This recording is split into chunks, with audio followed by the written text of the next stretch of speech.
ඉතින් ඔබ දන්සැල් පවත්වන කෙනෙක් නම් සූදානම් වෙමින් සිටින කෙනෙක් නම් මේ වන විටත් අපි හිතනවා ඔබ අපේ සෞඛ්‍ය වෛද්‍යධාරී කාර්යාලවල මහජන සෞඛ්‍ය පරීක්ෂක මහතුන් යටතේ ලියාපදිංචි වෙන්නට ඇති කියලා. ඒ වගේම එසේ ලියාපදිංචි වෙලා නැත්නම් මේ වන විටත් ඔබට තාමත් කල් තියෙනවා වෙසක් උත්සවයට පෙර ඔබගේ දන්සැල එම ආයතනයේ සෞඛ්‍ය වෛද්‍යධාරී කාර්යාලයේ ලියාපදිංචි කරන්න. මෙසේ ලියාපදිංචි වුණාට පසුව අපිට දන්සැල පවත්වන දිනේදී විශේෂයෙන් වැදගත් දේවල් තමයි සියලුම ආහාර ඊටාම සෞඛ්‍ය ආරක්ෂිතව නිසි ක්‍රමවේදය අනුව ලබලා දෙන එක. ඔබ දන්නවා මේ දිනවල යම් අපේ රටේ මෙනින්ජයිටිස් රෝග තත්ත්වයක් පැතිරෙනවා සමහරක් දිස්ත්‍රික්කවල.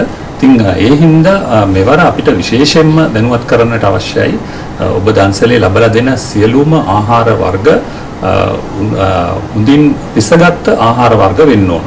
ඒත් එක්කම මේ දැනුවත් කිරීම මීට පෙර අපේ සෞඛ්‍ය සේවා අධ්‍යක්ෂ ජෙනරාල්වරයා විසිනුත් ඉදිරිපත් කළා. ඒ කියන්නේ සිසිල් බීම මෙවර අපි පුළුවන් තරම් අධෛර්යමත් කරනවා.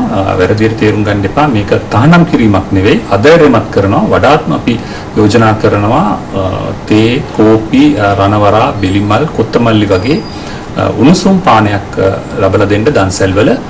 මොකද එසේ කිරීමෙන් අපි වතුර උණු කරලා කරන සියලුම දේවලින් මේ අදාළ වෛරස් තත්ත්වයන් විනාශ වෙනවා. ඉතින් ඒ හින්දා අපි කාර්මික ඉල්ලීමක් විදියට කරනවා.